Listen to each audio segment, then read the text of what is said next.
George Illinois. Please be seated. Thank you. All right.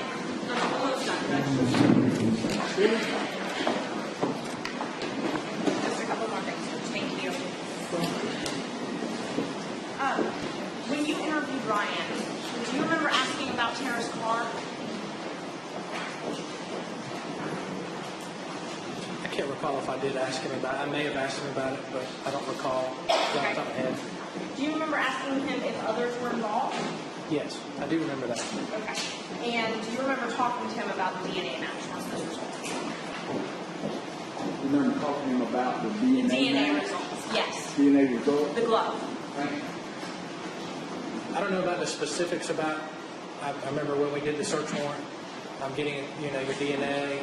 I've got a search warrant for your DNA. We're going to go ahead and get it now.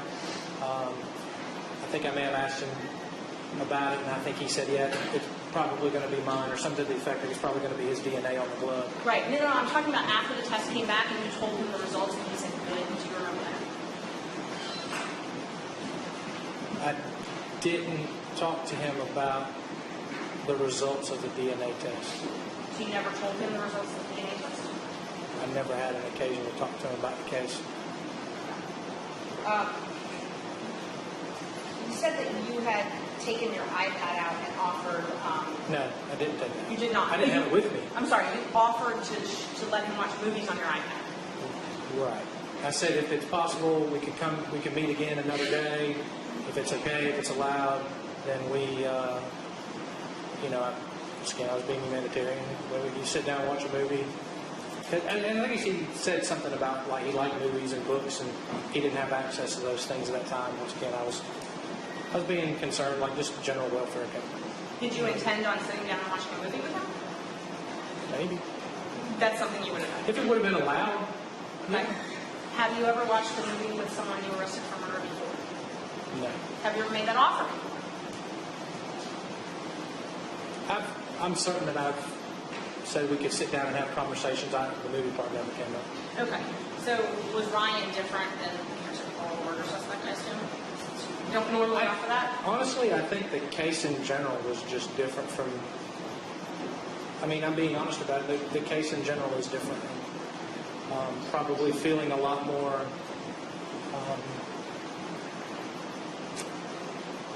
I'll say closeness to him just based on the way he said it, how he was responding to the questions, and worry about, hurting himself. I think I was more generally worried that he was going to hurt himself than any other person I'd ever involved myself in a case with.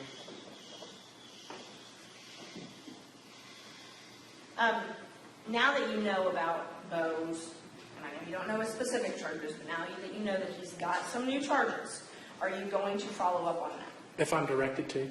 Only if you're directed to? I have a boss, and they tell me what to do. I'm not the boss, so okay. They have to tell me what I need to do, and so on and so forth. Once again, the case file has been disseminated to the DA's office. At that point, those decisions get made outside of my control. Do you intend to seek permission from your boss or someone to follow up on that now that you know about it? He already knows about it, so I'm certain he will make that decision. I can't speculate as to what I'll do. And now that you know that Ryan is claiming that he didn't do it and that he was under fear of Bo, and I'm going to object, lack of foundation that he would know any of that. As the fact, what the defendant is now claiming, there's been no foundation that he has spoken with him since 2017. So how would he know anything the defendant is claiming in this case? I didn't indicate that he knows that he's spoken to him since of interviews. It's clear that he knows that Ryan is now. Why don't you ask him if he knows first? Do you know that? That's wonderful. Thank you, Judge. No. I'll rephrase it, Judge. Thank you. Sure. Do you know that Ryan is now claiming that the confession he gave you was not accurate?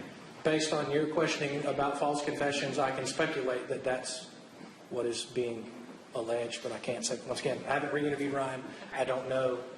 Are you familiar with any of the filings in this case asking for funds for a false confession expert? I've heard, yes, but I don't know any specifics about it other than I've heard. Okay. So prior to today, you had heard that Ryan is alleging that his confession he gave to you was false. prior to today, I am aware that you as counsel have asked for funds to seek for, because I was at the motion hearings that day. So that's when I became aware that that's your, however you were representing your client. Now that you know that he's pled not guilty and is alleging that that confession was false, do you plan on doing any follow-up to investigate both?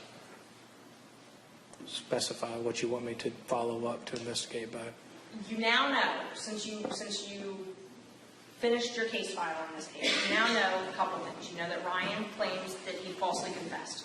You know, because of the questions that have been back and forth today, that part of that is because he was fearful of Bo.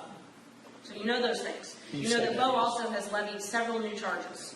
While you don't know the specifics, you know he was on the run, and you know he levied some new charges.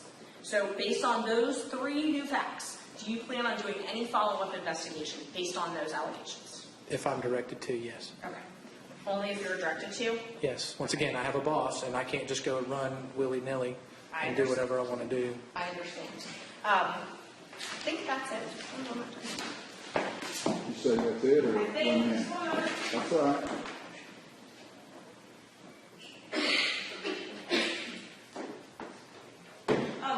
At the motions hearing that we had, where you just said that you knew that we asked for false confession expert, was that at that motions hearing that you knew that? That's when I heard it from you guys, like when y'all were arguing motions back and forth, and the judge was reading off all of the different 30-plus motions that y'all had filed, and y'all were going through it. Y'all mentioned that. So that's the first I had ever heard of, false confession or false confession expert or anything. So I'm basing my knowledge off of what you guys said during that motion hearings. Okay. Could there be another time that you heard about that? Let's just assume that was not something that was litigated at that hearing. I may have, yes. Okay. Do you remember where you might have gotten that information from? There may have been. I've met with the DA's office a couple times. They may have mentioned it throughout a couple of those meetings where we discussed, these upcoming motions or whatever. There may be that as well. Okay. But my recollection is that I remember there was some mention of it at the motion hearings about an expert of some kind. Maybe it was false confession. I'm pretty sure it was false confession expert. Okay. That's what I remember. Which DA told you about that false confession motion? The expert. I would have imagined it would have been Ms. Hart or Mr. Bowden.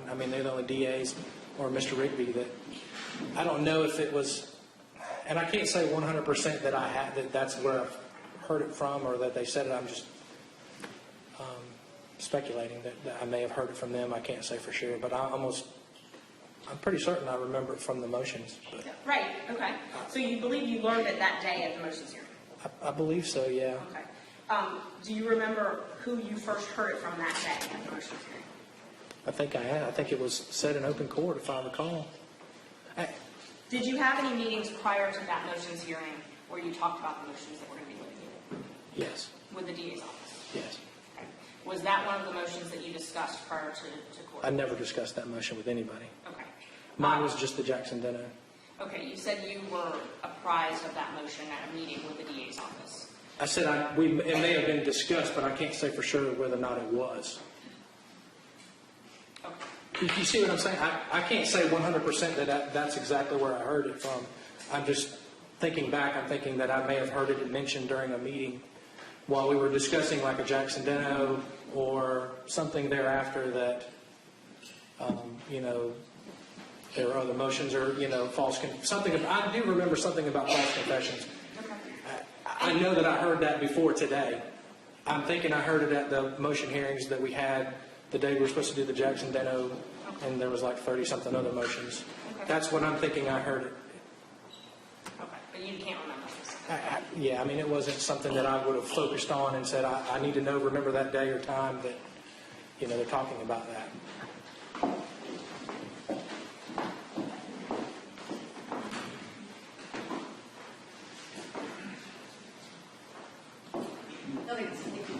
All right. Can you read right? Yes, sir, please. At the time that you interviewed Bo in 2016, did you swab him for his DNA? I did. When you sent that DNA in for comparison, did the DNA on the glove match Bo Duke's? Objection leading. Overrule that object. No, it did not match Bo Duke's. Now, defense counsel has gone through several things that we don't want to follow up on some of those. Let me start with, at any point during your interview of the defendant in this case and during his confession, did he exhibit any signs which you would see as characteristic of someone under the influence? Objection leading. And it was asked and answered. I overrule that objection. Can you repeat it? Please. At any point during your interview of the defendant or when he was confessing, did he in any way exhibit any signs that you saw as being characteristic of being under the influence of drugs or alcohol? No. Now, I know some of this is something that will be determined by the court, but let me ask you this. To you, is there a difference between someone who has consumed a drug and someone who is impaired by a drug? Objection leading.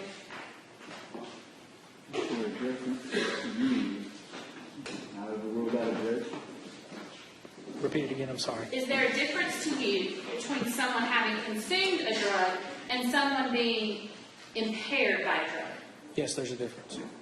Now, I want to clarify, and I don't know if I just misunderstood, but at some point, defense counsel asked you some questions about Ryan and Doe going back and forth, and who told you that. So let me ask you this. Has Ryan Duke ever told you how many times he went back to the burn site after initially dropping her body there? Not like a specific number. No, he's never identified a specific number of times. Okay. Nor did Bo. Okay. Did he ever give you details that would indicate he was there once, more than once, or anything more than that? He went there to drop her body off the night he killed her. He went there to show Bo where her body was and asked for help in getting rid of it or disposing of it. He went back he left, went, got wood, came back and put the wood on her body. He left, came back the next day with trash and loaded more wood. So at least 4 or 5 times. Okay. Now, you talked earlier about trash, and the defense counsel was asking some questions. Let me ask you this. At the site where you've mentioned there were human bones found, Yes. was any trash found consistent with what the defendant told you? There was what appeared to be trash burned in with the parts of the bones that we did locate. I remember a few pieces. I can't say they were all like that, but there were some items of her bones mixed in, or items of bones mixed in with the trash, burned. Let me ask you this. I know I'm sort of jumping around, but I just want to hit these few issues.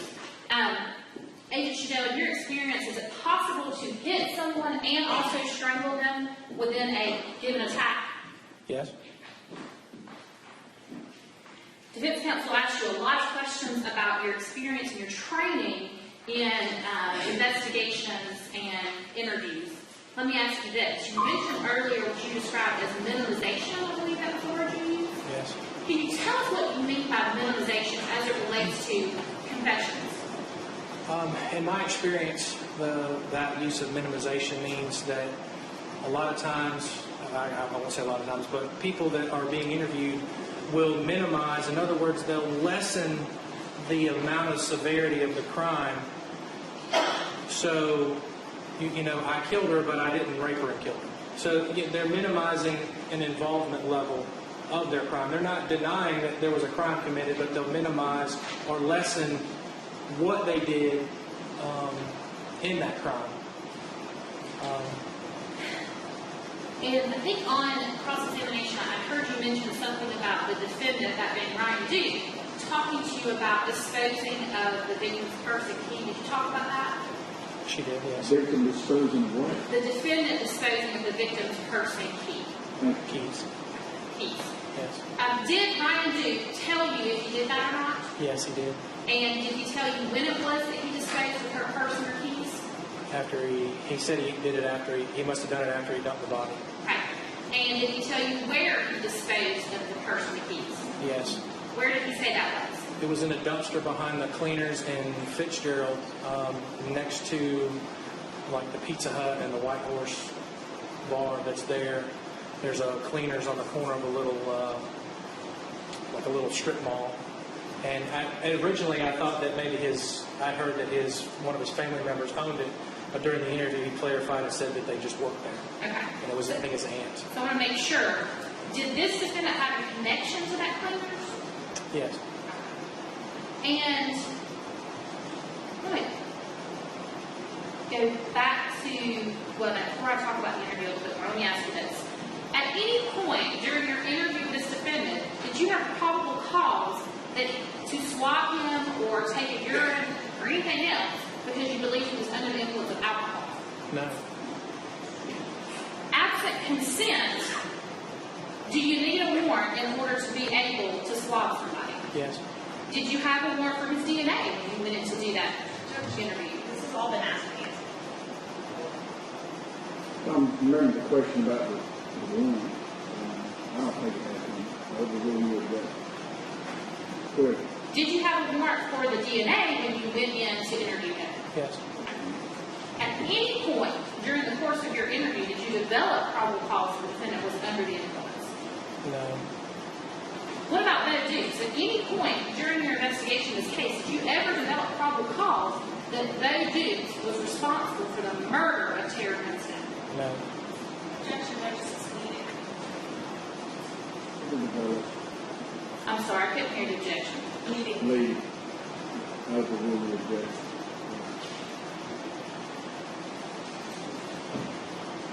Okay, I'm going to talk about the confession and interview a little bit longer, or a little bit more, and then I'm going to be done. So let me ask you this first. Defense counsel asked you about how he would have known it was Terry Grinstead case. My question to you is, are you familiar with a pending case in Turner County where 3 persons were killed and burned? You're not familiar with Agent... Oh, yes, I am. I'm sorry. Okay, sorry. Is the GDI currently working that case? Yes, it's actually 4 because one was a unborn baby. An unborn so child. it's 4. And in that particular situation, do you know when that case occurred? 2001 or 2. And is that still an active investigation that your office is investigating? Yes.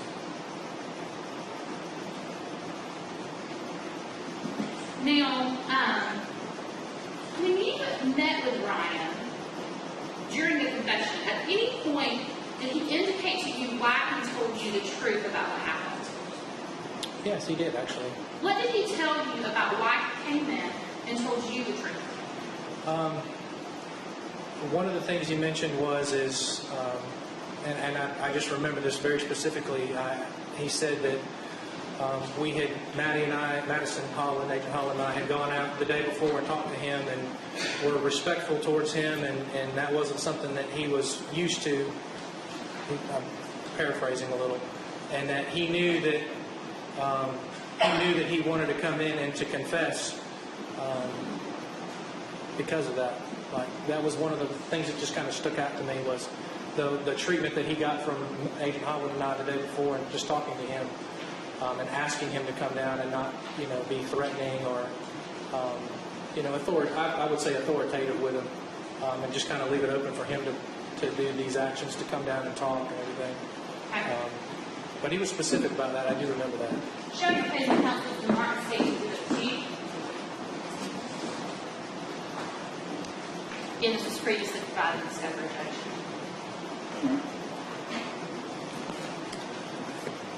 My first witness. I'm going to show you what's been marked for purposes of this hearing as State's Exhibit 2 and ask you if you recognize that.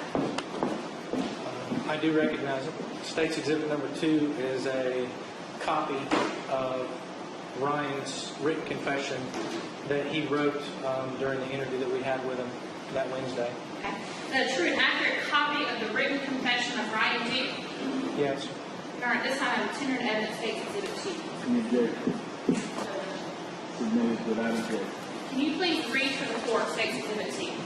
Sure. The top has got Ryan's name, Ryan Duke, and then it's his initials, which I had him go back after he wrote this and put his initials in there so nothing else could be added to it, but the statement reads, "Words are useless, but I'm burdened with the guilt of murdering Miss Grinstead. I don't feel like I deserve to be free to breathe. I can't begin to comprehend the pain I've caused to her family and loved ones. I don't feel like I need to live with the pain I've caused. The things I have done are a double-edged sword with no handle. All that get near are woefully injured. I can't take back the things I've done, but I hope today is the first step to being a good person, a title I don't deserve or merit. I'm sorry for everything, the stupid, cowardly way I have hidden the truth. May God forgive because I can't and won't." Signed, Ryan Duke, 2/22/2017. Also signed by me with my badge number. Agent Shoudel, were you in the room when Ryan Duke was writing that confession? No, actually it was not. Agent Holland was in the room with him, and I had stepped outside to talk to Ryan's parents. And why were you talking to Ryan's mother and stepfather? I was telling them that he had just confessed to killing Tara Grinstead. And further questions? Ms. Marcus, can you follow up? Yes, thank you.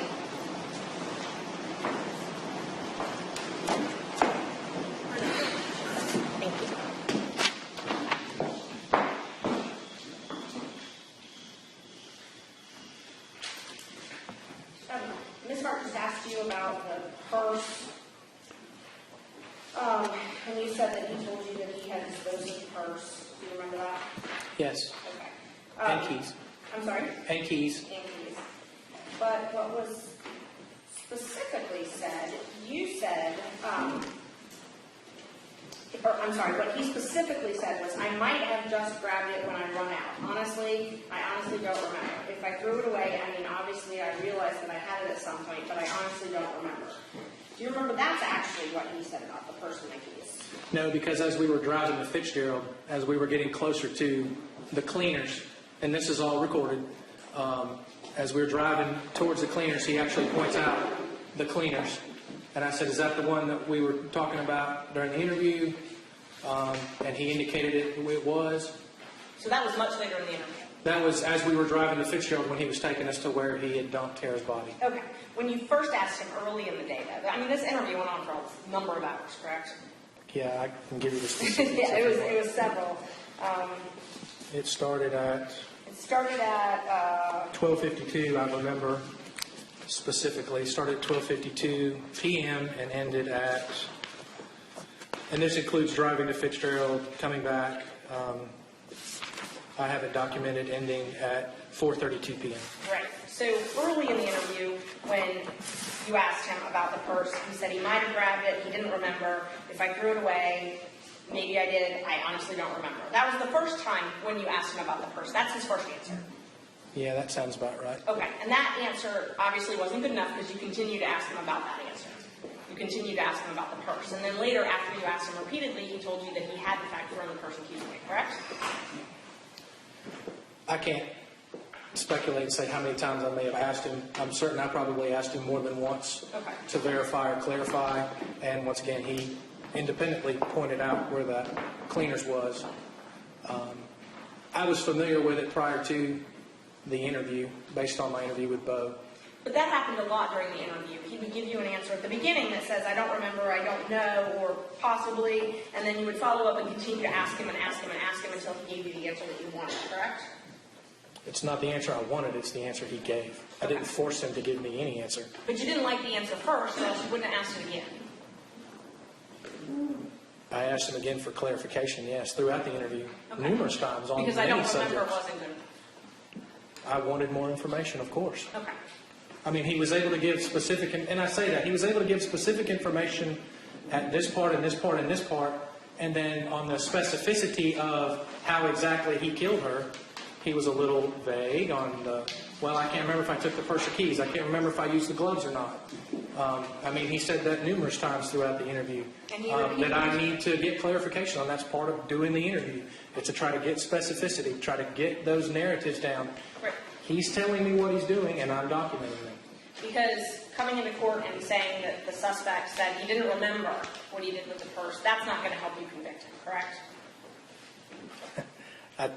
You're asking me to speculate on what a jury is going to decide on what's relevant or not to convict him. Well, I don't know doesn't help you, correct? Or I don't remember. If you can corroborate that what he's saying is false based on the other information he's giving you, it would be very prudent. Once again, the guilty knowledge that we talk about, it's very, very important to have both. Okay. So a lot of the things that Ms. Hart's asked you about, these things like, yes, he said, and you've answered definitively, yes, he said he disposed of the purse, yes, he said this. Those are things that he said after repeated questioning, after 4 hours of questioning. He did say that he disposed of the purse and the keys. Once again, him documenting or soliciting that to me as we're driving, I didn't ask him for that. He's right up there, and he's pointing. As he's sitting in the front seat of the car with me, he points it out and says, once again, it's all recorded. Okay. Ryan, when in his interview, he calls Ms. Grinstead Mrs. Grinstead, correct? Or Ms. Grinstead? Miss Grinstead. He never once calls her Karen, correct? Not that I recall, no. And he says that she was cremated, correct? He did say that word, yes. When Bo was She interviewed, was what? cremated. Criminal, excuse me. When Bo was interviewed, he used Tara. He never used the proper name, correct?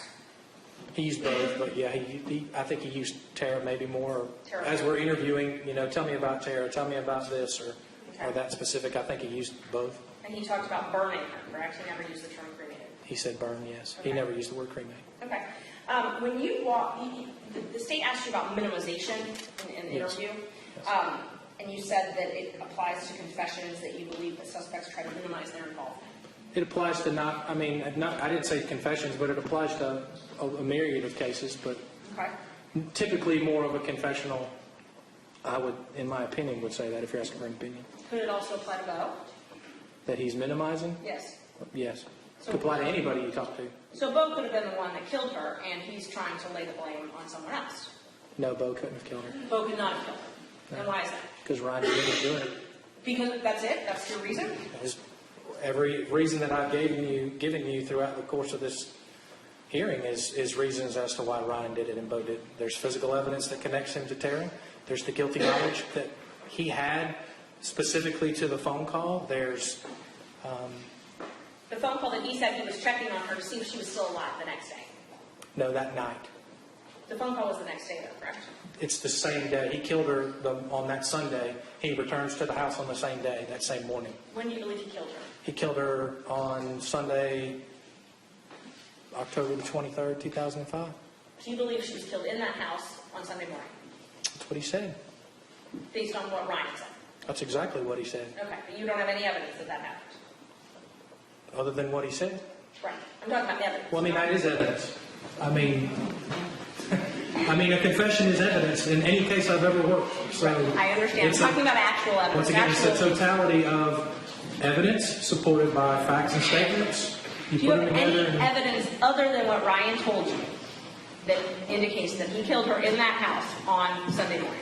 The fact that the glove is at her house, where his DNA and her DNA are connected. The fact that he calls her house on 411 suggested he was going back to her house, so that suggested he was in her house or at her house. Could it also suggest that Bo had told him that he killed her and he was calling to see if she was alive and if that was true? Could it suggest that? No, because that's what Ryan said he did. So it couldn't suggest that. No, of course not. Okay. He confessed to killing her. He confessed to doing all of these things. I didn't make him do it. He did it. I didn't beat him with anything. I literally sat down and talked with him, and he told me. So it couldn't be that he called her the next day to see if she was still alive and Bo had told him the truth about killing her. That's not possible. If I'm going to just ask and answer, I can move on. Wait, it's fine. I'll move on. They did less. Okay, the minimization that you're talking about. So you said that could also apply to Bo, correct? Minimization? Yes. Yes. Okay. When you walked into the interview room with Ryan, Bo had already told you that Ryan did this, correct? Yes. And you believed Bo. Yes. So you walked into that interview room believing Ryan killed Tara Grinstead. I believed it based on what he said in the circumstances and the detail that he gave. Before Ryan said, I had probable cause to believe that Ryan was responsible because I went and got a search warrant for his DNA to at least compare. Whether I believe it or not is irrelevant. It's what I could prove. when you walked into the interview room with Ryan, Yes. based on what Bo had told you, you believe Ryan killed Tara Grinstead, correct? Are you saying that just based on what Bo said, I believe that, or based on what Ryan said? When you walked in the interview room, Okay. you had never spoken with Ryan before, Okay. correct? Right. Okay, so when Well, you other walked than in the the day interview before. room, right, when you walked in the interview room, right, when you walked in, Right. nothing else, when you walked in, based on what Bo told you, and if there's something else, tell me, but based on what Bo told you, you believe that Ryan murdered Terry Grinstead. I believe that Ryan was capable of murdering Ms. Grinstead, absolutely. That's not what I asked you. When you walked into the interview room, to And I interview answered Ryan, yes. did you believe, based on what Bo told you alone, because you didn't have any other evidence at that point, based on what Bo told you, you believe Ryan killed her? I believe that Ryan was involved, yes. Did you believe Ryan killed her? I can't say that I knew that Ryan had killed her. I said that I believe that Ryan was involved. And if I believed that Ryan would have killed her, strictly based on what Bo had said, I would have secured a arrest warrant for Ryan prior to the interview. Once again, as I said earlier, if Ryan would have walked in and said, I don't know what you're talking about, man, I wasn't there, I don't know what you're talking about, he would have, and said, I'm done talking, he would have been free to leave at any moment in time. The moment he confessed, within the first 5 minutes of the interview, and he confesses and said, I'm the one that did this, yeah, I believe Bo. Wow, he just confessed to murdering her. What Bo said was the truth. So you believe Bo? Still Yes, to I this day, believe Bo. you believe Yes. Bo told you the truth? Yes. Okay. Any further remarks? Thank you, Shoudel. You're welcome to say go whatever you like to do and step down and be excused this time. Thanks, sir. All right, Grant, all right, any rebuttal or? No. All right, I'm going to give you the final say, Ms. Murphy, Ms. Hart, out here from you. Judge, as the court is more than aware, the factors that we look at for a bond hearing are laid out in statute and also been discussed in many cases over the years. And I'm actually going to cite, Your Honor, the first cite I have is to a case that actually originated in this circuit. That would be Lane v. State, which was decided, it's an older case, 1981. It's 247 Georgia 387. In that case, they specifically talk about bond matters as it relates to what they refer to as capital offenses. And obviously, even though we're not seeking the death penalty in this case, it is still considered a capital offense. Were they in that case? I don't believe so, no, sir. Okay. No, I'm not second death. Sorry. Mr. Bowden tried the case, so he has more knowledge about the facts of the case, but it wasn't clear from the record that they were seeking death penalty. Okay. And specifically, as the court is aware, the initial burden that comes before the court actually rests on the defendant. Now, once there's been a certain showing, the burden does shift to the state. Right. I think they made their conversation showing. And if I can just cite to some of the issues that they talk about, in addition to the other factors about risk to intimidate witnesses, there's some factors that they talk about that go to the defense establishing their burden. And I know usually we just talk about connection to community, but they actually lay out 9 factors that the court should look at. The first is the length and character of the defendant's residence in the community. Certainly there's been sufficient testimony that he's lived here his whole life. His employment status and history and his financial condition. The evidence here, Judge, has been that he had not been employed for at least 5, possibly more years. That came from his brother prior to his arrest. So which way does that actually lean? I think it can be both. I think it can go When towards... he's a fluid, he's got the money to run, and he's broke, he's got nowhere to go. I think it can go towards both. It also is whether or not he's contributing. I know Your Honor lots of times considers whether or not someone has a job when it relates to whether or not they're going to get bond. The third factor is his family ties and relationships. Certainly he has sufficient ties. It appears the evidence we've heard his family is from South Florida. His reputation, character, and mental condition. His past history of response to legal process. His prior criminal record. The identity of responsible members of the community who would vouch for the defendant's reliability, the nature of the current charge, the apparent probability of conviction, and the likely sentence, insofar as these factors are relevant to the risk of non-appearance, and any other factors indicating defendant's roots in the community. Just looking at those specifically, obviously we've shown, as it relates to his mental condition, there's been ample testimony before this court that it relates to the fact that he has previously attempted suicide. And while defense counsel has argued that he's not made any outcries of being suicidal since his arrest, if you read his confession, the first line says he doesn't think he deserves to live because of what he's done. And so certainly that, combined with his prior suicidal attempts, would go to his mental condition. Judge, there's really been no testimony whatsoever as to his reputation and character. They talked about his family, but there's been nothing related to him. There is no issue, apparently, as to past legal process that I can see he's never been charged with a felony before, although his misdemeanors, from what I can tell, it appears he's never had any issue with that. We talked about prior criminal record. The DUIs would be the only convictions that his record shows. The identity of responsible members of the community who would vouch for the defendant's reliability. Again, Judge, this is a burden that is on the defendant. The only person we heard from here today is his brother, who is a nurse, and I understand that, who lives in Coffee County. There's been no other evidence as it relates to any persons in Irwin County who are responsible members of the community who would vouch for the defendant's reliability. So I know Your Honor has said you felt like they made that burden, but I just want to point that out. That's fine. The nature of the current charge, obviously that's the main reason for us going into a lot of the discussions that we've had today relate to the nature of the current charge as well as the probability of conviction and the likely sentence, because those are huge factors in this case, Judge. It's a murder case. The only sentence that he could possibly receive, if convicted, would be life with the possibility of parole. Yes, he responded to court on a DUI. He responded to court on another DUI. That's a big difference between facing life in jail. And he even told, there was testimony from Agent Shoudel that at that confession, he said, I know I'm going to die in jail. And so certainly the fact that he already feels like he's going to be convicted and die in jail is a huge reason for him not to return to court. And so that was the reason for going into so much of the the case itself. No, the other factors that we look at, Judge, relate to his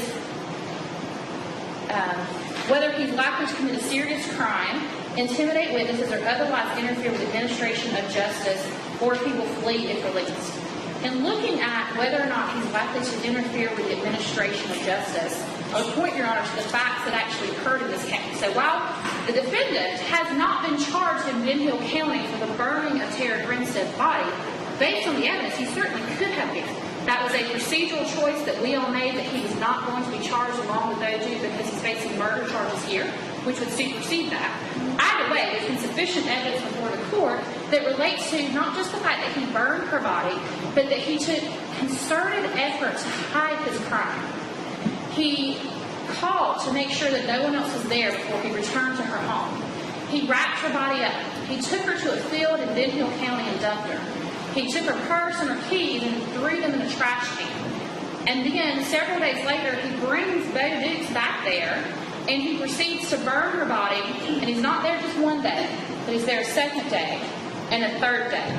And the whole point of all of that, the whole point of throwing trash on her body in the fire, is to hide the fact of what he's done.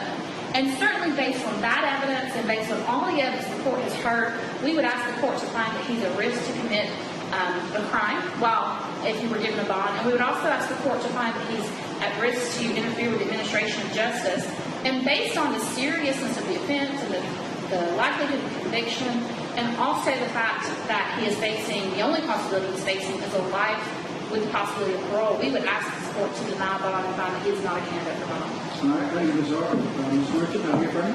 Thank you. Judge, since you found that he made the prima facie case, I won't belabor those points, those issues. I'd just like to respond briefly.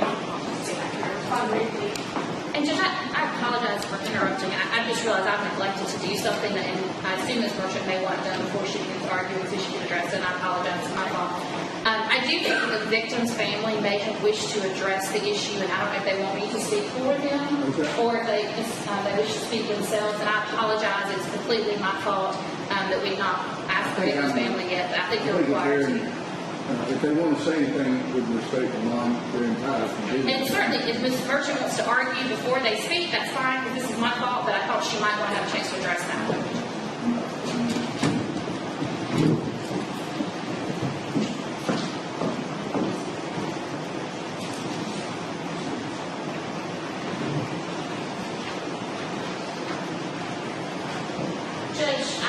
obviously, the court is aware, I'm sure Mr. Billy Grinstead and his wife Connie Grinstead in courtroom today.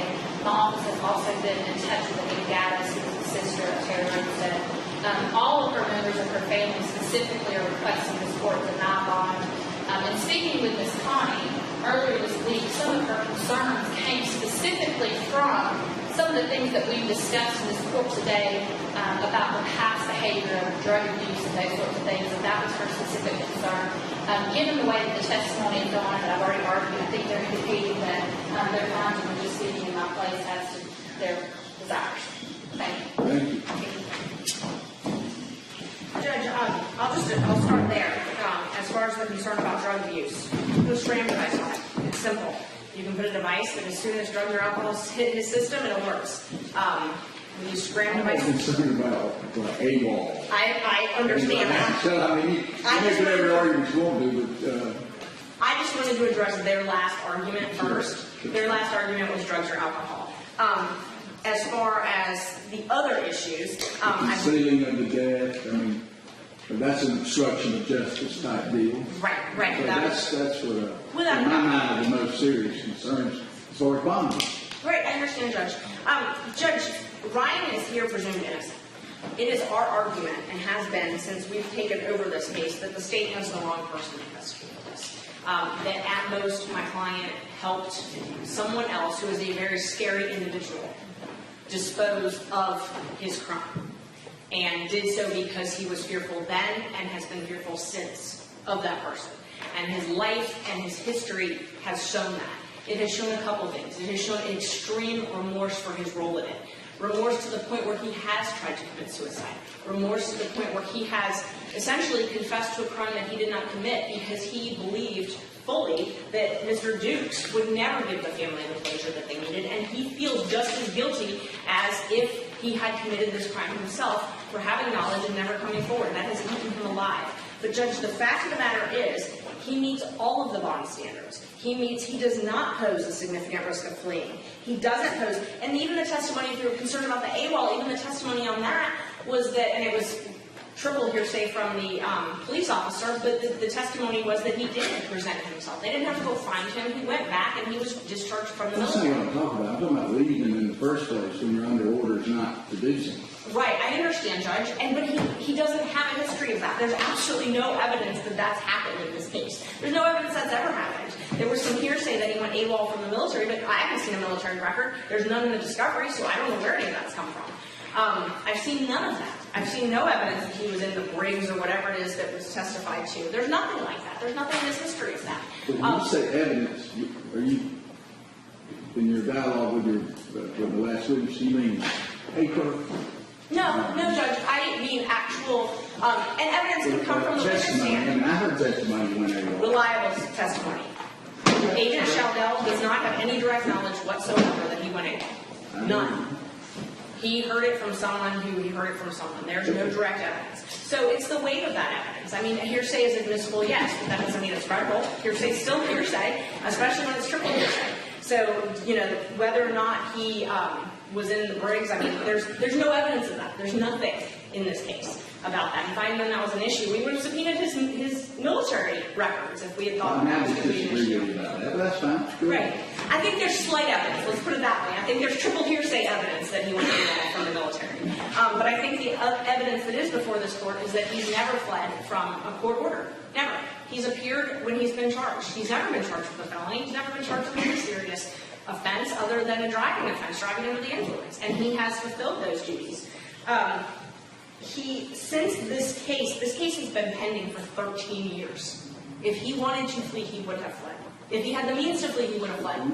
He has lived in this county since this case happened. He has not left. He hasn't even left the state. He's lived at the same address that he had from high school. He's not going anywhere. There's no evidence he's going anywhere. There's no evidence he would even want to go anywhere, because if he was, he would have gone. Then you believe that the situation is a little different, though, pre and post his statement that he made? I don't. I think that the state wants that to be believed, because obviously he's here. I mean, there's a difference because he's charged. So yes, I mean, rationally, there's a difference when there's a criminal charge pending. I'm talking about the content of what's been testified to, what he said when he was questioned Don't you think that's a little different from No, I think staying it's, here before I don't, because I think versus it's, staying after? I think this confession is across the board. I wouldn't even call it a confession. I think it's all across the board. I think it's inconsistent with the little bit of evidence that is available in this case. And what I would say to comment on that is a confession alone cannot sustain a conviction. Thank God, because that is the law in this country, and that's the law because false confessions happen. There's absolutely no corroboration, not one piece of corroboration that he was involved in this homicide. There's corroboration. If you take his statement and you want to look at corroboration, there's corroboration on concealing. That's where there's corroboration. There's no corroboration. I asked the officer that. I asked him exactly that question. If there was anything other than his confession that we believe is false, anything other than that to corroborate that he committed this homicide. No. There's corroboration after the fact that he helped dispose and conceal a gun. That's it. Those are all, in our opinion, time barred. So the risk of flight at this point, I mean, is for, there's a chance of conviction against crimes that are time barred at this point. So, I mean, the risk of conviction, I think, is null. Unless there's some other evidence that we haven't seen, it's not significant because all they've got is an inconsistent statement from someone who was under the influence of drugs, who is saying that he didn't do it, and he was fearful from a man that had this entire community terrified for a week because he was on the run.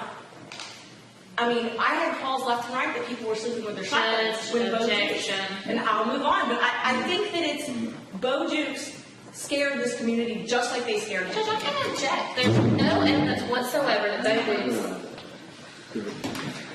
We've got the wrong person in custody here, Judge. It's the wrong person. And he has been in custody since this case started without a bond. He has not had the opportunity to make a bond. His father died while he was in custody. He didn't ask for bond now. I agree. Okay, Yes. so that's fine. He did not, but he's still been in custody without a bond. And so the fact that he's been in custody... He was in custody without a bond because he never asked for He's one. never, yes, Judge. Right. He's never asked for a bond. Right. I feel like you're saying that he's been wrongfully denied a bond up to this point. Excuse me, okay.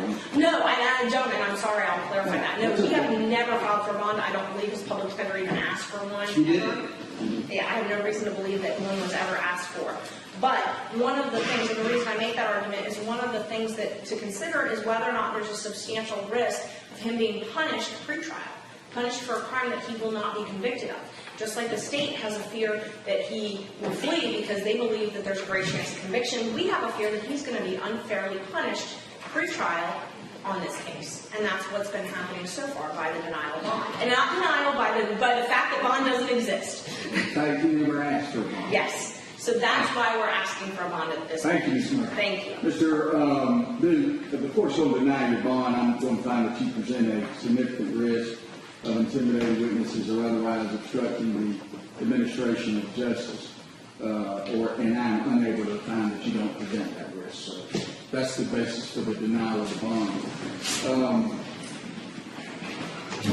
We've got on my list some issues about your motion to compel and your response. There was a bill also asking for a scheduling order. In light of the motion to change Benji being denied, I want us to talk about the questionnaires that y'all worked hard on and prepared. I want us to talk about how we ought to summon these jurors. If y'all want to do them 12 at a time or 20 at a time, however, when we get down to the selection. We're still on for April 1st. We'll commence the trial of the case. And there was one other thing, y'all, I had on my list. Judge, it related to the subpoena that had been served on the GBI that stated about a motion to quash. Well, that's not what was on my mind. Okay, sorry. You had filed a motion, we need to talk about that. There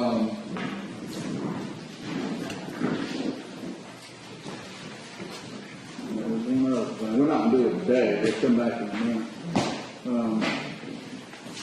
Here it is. There are questionnaires. You got to think about this.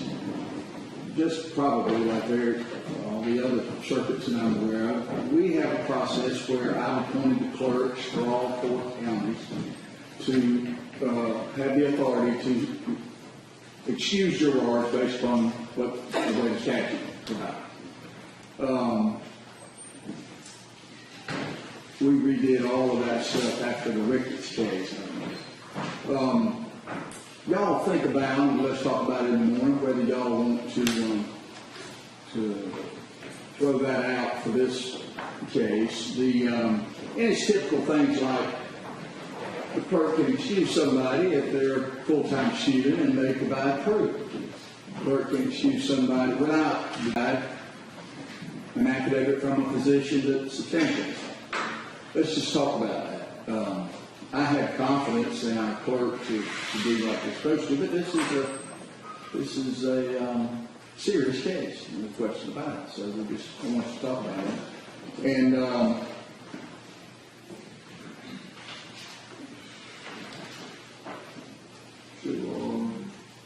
reporting, we're talking